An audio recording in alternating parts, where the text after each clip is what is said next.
Particularmente le debo al profesor, al poeta y al maestro Hildebrando Pérez el hecho de, por ejemplo, haber comentado mis primeros versos cuando publiqué mi poemario, y el hecho de que él estuvo presente en el proceso de la sustitución de mi tesis con sus comentarios, y eso nos ha llevado, espero yo y creo que es así, a la amistad. He preparado un texto que tan solo voy a leer por fragmentos porque la emoción ha hecho que se extienda más de lo debido. Le pediré a Daniel que me avise cuál es el límite, por favor. Lo he titulado La resistencia poética de Hildebrando Pérez Grande. La poesía debe ser un poco seca para que arda bien y de este modo iluminarnos y calentarnos. Así dijo alguna vez Hildebrando Pérez, citando a Toyo Paz, cuando uno, siempre alumno, siempre oyente, siempre silencio, aguardaba la palabra del maestro, del amigo, del poeta. La poesía te enseña, entre tantas otras cosas, a sentirte deudor, a vivir la deuda que se tienen con las voces, con las miradas que te enseñan que solo se respira recitando. Porque uno, después de todo, es el poema que otras manos escriben, borran y vuelven a escribir. Mi deuda, mi gratitud y admiración por el poeta pretenden manifestarse esta vez en la celebración que su poesía despierta. Me adelanto a una conclusión al sostener que, en nuestro acontecer cotidiano, perseverante, como lectores de poesía o literatura en general, resulta imprescindible abordar, desde todas las iniciativas y los niveles posibles, visiones estéticas que provoquen la problematización de nuestro fundamento identitario y expresivo. Los textos de Pérez no solo contribuyen a esta empresa, sino que además la enriquecen, gracias al ardor de una significación poética que los impulsa a renovar conciencia y lenguaje desde los fueros de la voz que enuncia. Aguardiente es el signo matriz en el que converge toda la producción poética del autor y del cual han surgido las diversas ediciones con las que se cuenta. Desde la primera edición, en 1978, titulada Aguardiente y otros cantares, con el que obtuvo el Premio Casa de las Américas, hasta la cuarta y más reciente edición bajo el nombre de Aguardiente Forever, en el 2007. ¿Cómo entender este signo? Agua que arde, ardor que fluye. Ya una o la otra imagen, lo que nos queda claro es que se trata de sentidos opuestos que se nutren y crean un entretejido lírico compuesto por los hilos del deseo, la búsqueda de lo justo o lo compensatorio, el amor, los sueños, el recuerdo, las convicciones, la solidaridad y la soledad. A continuación, propondremos la siguiente premisa como hipótesis eje de nuestro abordaje. La poesía de Hildebrando Pérez puede ser interpretada a la luz de la noción de resistencia, la cual se erige como un acto de significación poética intensa y tensional. Por otro lado, dicha resistencia se materializa en dos formas de significar. En primer lugar, la enunciación, la resistencia entendida como la presencia de una conciencia social del hablante poético, cuya enunciación tiene el objetivo de reivindicar al sujeto andino, su entorno natural y su cultura.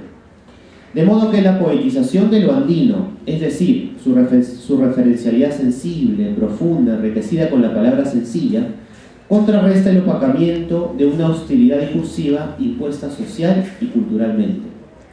Y en segundo lugar, la resistencia entendida como la escritura poética que despliega en sí misma, en su propia superficie, un cuestionamiento, una disconformidad, una sospecha sobre los sentidos convencionales sometidos por la pasividad de una significación estática.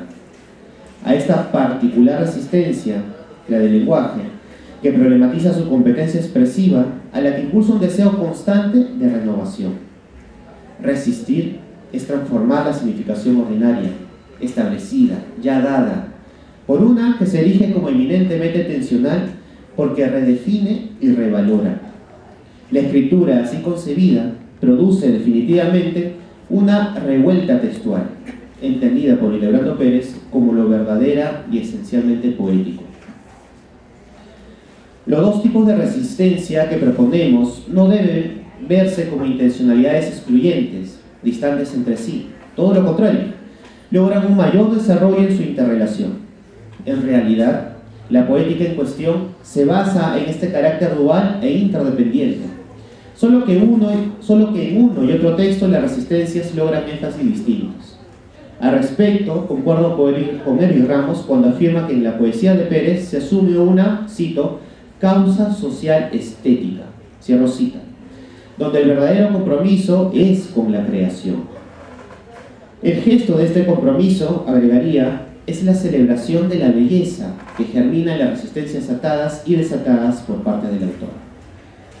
El primer punto, la primera forma de resistencia que quiero proponer es la resistencia desde la conciencia social. En el conjunto de poemas reunidos bajo el nombre de Aguardiente, que constituye el primer libro de la compilación Aguardiente Forever, editada, como sabemos recientemente, encontramos una de las primeras muestras de la resistencia desde la conciencia social, cuando el poeta hilvana, sentidamente, una cadena de imágenes en torno al pueblo de Andahuaylas. Hay un poema dedicado a Andahuaylas, gracias, que es el siguiente, ¿no? Luego lo leemos, con la cadencia también que ha descrito muy bien mi amigo Eduardo. Andahuaylas es una muchacha que lava su tristeza por las tardes, lluvia que cae para iluminar los sauces y los corazones, noche templada a la luz de la luna campesina y, acaso, algunas trenzas que se enredan en las manos de un labriego o en la estrella más alta, que es lo mismo. Andahuaylas es leña ardiendo en una cocina de barro, en cada recuperación de tierras. Significar el espacio es, para el poeta, una forma de resistencia poética. El poema traza una serie de encadenamientos versales donde el pueblo en cuestión es definido desde cada una de las presencias que lo constituyen, encarnándose en estas, revelando el lugar como una fuente rica e interminable de sentidos. Se destaca así su naturaleza fértil, femenina, en la imagen de la muchacha y la lluvia, su naturaleza cósmica gracias a la figuración en la noche, la luna y las estrellas, su naturaleza erótica en la aprehensión del cuerpo, figurado en las trenzas de la amada. Hasta aquí podría decirse que se trata de una suerte de idealización del espacio. No obstante, los dos últimos versos instalan la significación tensional en el texto, para dar cuenta de una conciencia territorial, una postura de la posición que reivindica. La memoria es esa leña que arde, este ardor solidario, comunitario, emerge en el discurso para iluminar una significación que se resiste al olvido, la hostilidad, la imposición y la usurpación. De esta manera, se poetiza no solo para exaltar la armonía y la belleza del espacio aludido, sino también para recordarnos que sus horizontes, sus límites, se encuentran en una permanente construcción que debe ser nombrada. Por lo tanto, se enuncia para reconquistar las dimensiones perdidas. La enunciación se despliega entre la exaltación y el tono contestatario, entre la nostalgia y la voz que denuncia, cuyo ardor desestabiliza, desbarata, transgrede el ritmo del poema para enriquecerlo, para tensar el entretejido, mediante una visión crítica sobre la realidad. Esta realidad es escindida en su percepción detenida, mediante una visión esta realidad escindida en su percepción detenida, sensible, la asigna el sacrificio desmedido, la injusticia entre sus habitantes y el deseo de una verdadera reciprocidad. Es posible hablar entonces, desde la poética de Pérez, de patria, de nación, a partir de la concepción del espacio propio como una constante construcción. Creemos que sí, puesto que la patria es concebida como un todo heterogéneo, dinámico y complejo, donde convergen tanto lo conflictivo como lo conciliador. Veamos el siguiente poema, la siguiente diapositiva, por favor. Perteneciente a Catarra y Lebrando, el segundo libro compilado en el más reciente libro, ¿no? De 2007. Dice el cuarto poema: patria de mis caricias, calandria encendida por la pena, viento burilado en mi memoria, arcoíris soñado por un niño, agua de arroz, polen de la dicha, barranco donde mi sangre se despeña, oh tú, cuchillo de mis noches, tierra de mí estar contigo. Esta imagen fragmentada de la patria pretende revelar el diseño, la reinvención del concepto de nación como un desafío colectivo, más que como una mera resignación ante la utopía de la unión. Un aspecto interesante en el poema es el empleo de nociones propias de lo sencillo, lo cotidiano, lo natural, para redefinir el espacio de todos. Tenemos, por ejemplo, la mención de aves como la calandria, fenómenos naturales como el viento y el arco iris, elementos naturales, símbolos de la fertilidad como el agua, el arroz, el polen, la representación de la ternura y la pureza en la figura del niño, etc. Todo ello sugiere la construcción por parte del poeta de un sentido esencialista y dinámico, acaso también punzante, doloroso, en el verso Cuchillo de mis noches, ¿no? De la otredad, de la unificación y la entrega en el otro. El siguiente, por favor. Volvemos al primer libro para citar el siguiente poema. Para llegar a Pampas basta cerrar los ojos o pulsar una guitarra, pero no debemos confundirnos. La lámpara de carburo que nieva el cielo oscuro de los socavones no es sino un río de heridas y quebrantos y protestas. La poética de la resistencia trae consigo un discurso que resignifica la exaltación, tornándola más terrenal y, en consecuencia, más transparente e incisiva en su fragmentación. De este modo, de la invitación a transitar por un Pampas imaginario, aunque real en su sentir, se pasa en el segundo verso a un tipo de advertencia, una aclaración que nos instala inmediatamente, sin avisarnos siquiera, en una realidad descarnada, sombría, acaso agónica. Este giro adversativo es claramente una oposición de significación anclada en la resistencia y que apela al develamiento fulminante. Vale decir, al girar y fragmentarse el lenguaje, giramos y nos fragmentamos nosotros, sus lectores. Se descree para volver a creer desde el sentir poético, esto es, desde una mirada esencialista y crítica a la vez. Siguiente, por favor. Esto en cuanto a la primera forma de resistencia que desde mi perspectiva encuentro en la poesía de Hildebrando Pérez, ¿no? La resistencia a alguna conciencia social. Lo que viene es algunos ejemplos de la resistencia, ya no como conciencia social, sino la conciencia del lenguaje, o desde el lenguaje, la escritura hablando de la escritura misma, confrontándose a sí misma, ¿no? La resistencia del lenguaje. La poesía de por sí es un acto de liberación y al mismo tiempo un compromiso irrenunciable con las intensidades de la vida, con el hecho de materializar estas intensidades en el discurso. Es liberación y compromiso, pero además es resguardo, halo protector, sobre todo aquello que no existe porque no se le nombra, aquello que pugna, golpea, fuerza un lugar y por ende un sentido en el universo del poeta. En el séptimo texto del primer libro reunido, Hildebrando Pérez escribe, en la siguiente diapositiva, por favor: vuela, poesía, vuela. Vuela si quieres volar. Cruza ríos, pasa calles, rompe muros. Habla por los que no pueden hablar. Se reitera el tono imperativo, el trato directo, íntimo, desde la sensación más interior hacia el oficio más interior. Ella, la poesía, es tan nuestra y tan ajena, tan de todos, nos dice el poeta. Por ello la metáfora ideal es la de un cuerpo de aire cuyo único horizonte es la totalidad. La yuxtaposición de los verbos cruzar, pasar y romper con los sustantivos pluralizados ríos, calles y muros sugieren un desplazamiento del ser y su palabra que se vuelve más trascendente cuando es consciente de la rebeldía, de la transgresión, siempre necesaria contra la fijeza, contra la inercia. Resistir desde lo poético es comprender que la quietud, sí, no es para contemplar sentidamente, es sinónimo de muerte. Siguiente, por favor. Una más. Gracias. El poema más representativo y uno de los más bellos poemas, creo yo, a mi entender, de la propuesta de Hildebrando Pérez, es Mutati Mutandis, ¿no? El poema más representativo de lo que aquí hemos denominado la resistencia del lenguaje como una operación de significación que articula la poética de Hildebrando Pérez es, sin duda, Mutati Mutandis. Lo reproducimos en su integridad con lo relevante de su comprensión y lo leemos, claro está, ¿no? Para eso estamos hoy, para celebrar la poesía de Hildebrando Pérez.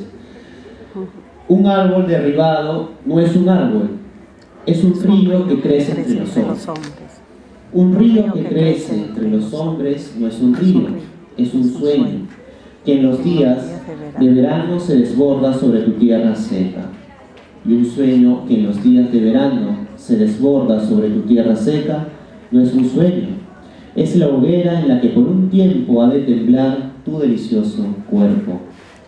Pero la hoguera en la que por un tiempo ha de temblar tu delicioso cuerpo no es, como supones, una fuente. Es tan solo un árbol, un río, un sueño que te dice inútilmente que sí, que es mentira, que no lo volverá a hacer.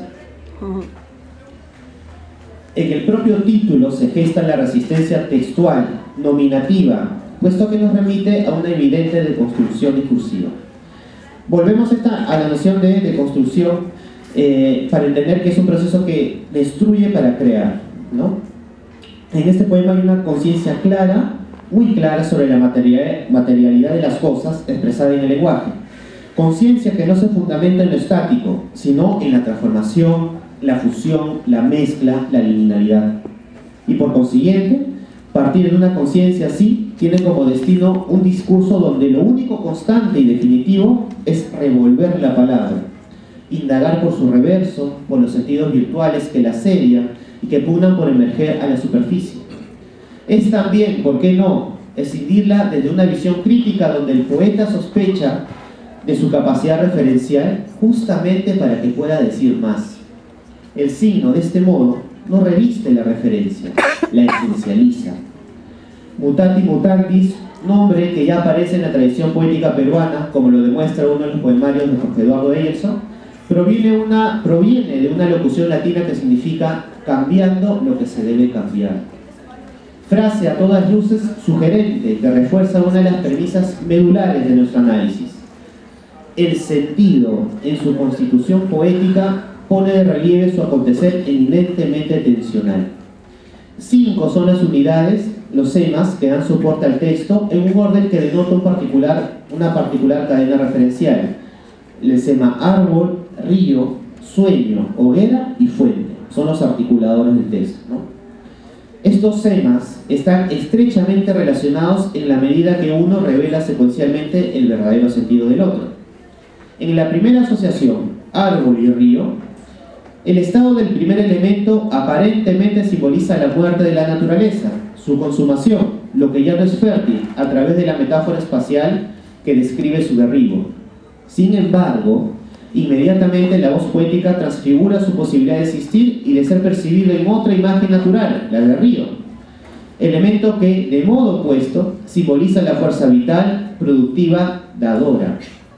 Se le puede representar acaso como la arteria que nutre, se abre paso y propicia la aparición, y se ramifica incansablemente en el cuerpo colectivo del hombre, porque sigue creciendo. El río propicia la aparición de una segunda asociación con un tercer elemento, el sueño. Nuevamente, la voz se resiste a significar lo nombrado de forma definitiva. Por ello desconoce dicha referencia en pos de la adquisición de una renovada que se encuentra ya no en el campo semántico de lo natural, sino en el campo semántico de lo idílico. Diríamos que se manifiesta aquí una suerte de idealización del elemento natural en búsqueda de una significación mayor, más trascendental, que colme de dicha y esperanza la vida de los hombres. La idealización que hago sugerencia está muy bien representada con el escenario luminoso y cálido que trae consigo la estación veraniega, como se describe, ¿no? Se idealiza para creer y sentir intensamente, para acercarse más a la vida. Cabe destacar además una conciencia sobre la insuficiencia del cuerpo, cuya capacidad de almacenaje de sentido es continuamente sobrepasada. Así pues, no es suficiente el cuerpo y por ende ni su voz ni sus palabras para aprehender una realidad tan rica como desbordante. Por tal motivo, el poeta renuncia a la imagen del cuerpo unívoco, aislado, ensimismado, carente y desposeído, de tierra seca, como menciona el poema, ¿no?, transformándolo en un cuerpo integrado, dialógico y totalizante. El sueño instala una tercera asociación con un cuarto elemento, que es la hoguera. Se trata este último de un símbolo particularmente importante, toda vez que da el rango de poética al texto, si tenemos en cuenta su relación directa con la noción polisemática y eje del ardor, ¿no?, de lo ardiente, dentro de la propuesta poética de Pérez. La hoguera es un lugar, pero al mismo tiempo un acontecimiento. donde lo que se consume también ilumina. Precisando aún más, sostenemos que es un fenómeno luminiscente, es decir, que acontece en la oscuridad. En tal sentido, la hoguera de la poesía viene a transformar e iluminar lo que Pérez en diversas ocasiones ha denominado como los tiempos sombríos, opacos de la modernidad, producto de la tendencia deshumanizadora que constantemente nos agobia. Por otro lado, las formas ondulantes del fuego, su despliegue envolvente, denotan una posesión cargada de erotismo, como se puede apreciar en la calificación en torno al cuerpo consumado. Este cuerpo amado, delicioso, encarna en su temblor el clímax de la transformación que desde la resistencia del lenguaje se anhela. Lo erótico se fundamenta en el hecho de que toda transformación es pasional. La poesía, en tanto experiencia pasional, revoluciona el lenguaje porque lo transforma. En suma, el acto de dar sentido y más aún de contradecirlo para provocar su enriquecimiento es un acto transformacional porque busca renovar el interior del hombre. Una cuarta asociación cierra el texto relacionando la hoguera con un quinto elemento, una fuente. La cuestión aquí es dilucidar sobre el contenido de la fuente. ¿Qué posee?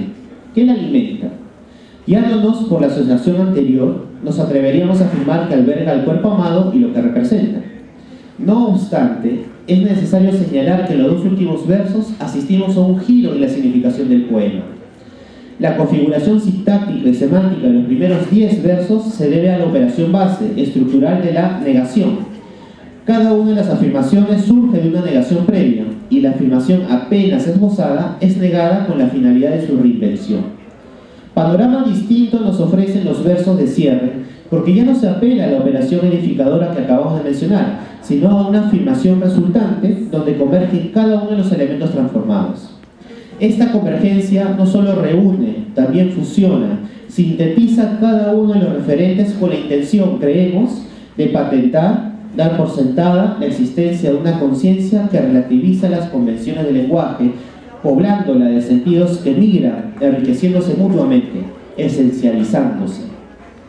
Da la sensación, además, de que la escritura poética para Pérez es en realidad una suerte de reescritura, de escritura cíclica que vuelve sobre lo ya dicho para volverlo a decir más sentidamente. Finalmente, si hay una premisa que define de modo concreto lo que aquí hemos convenido en llamar la resistencia, ya sea desde la conciencia social o desde el lenguaje, es la siguiente.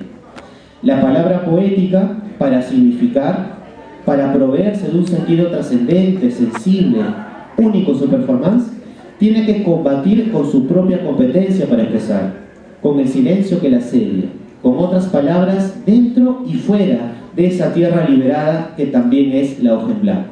Muchas gracias.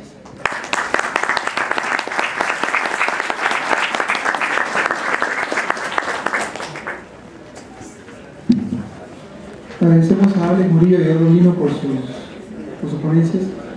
Y a continuación se va a dar la cuarta mesa de este homenaje y invitamos a los ponentes de la misma. Muchas gracias.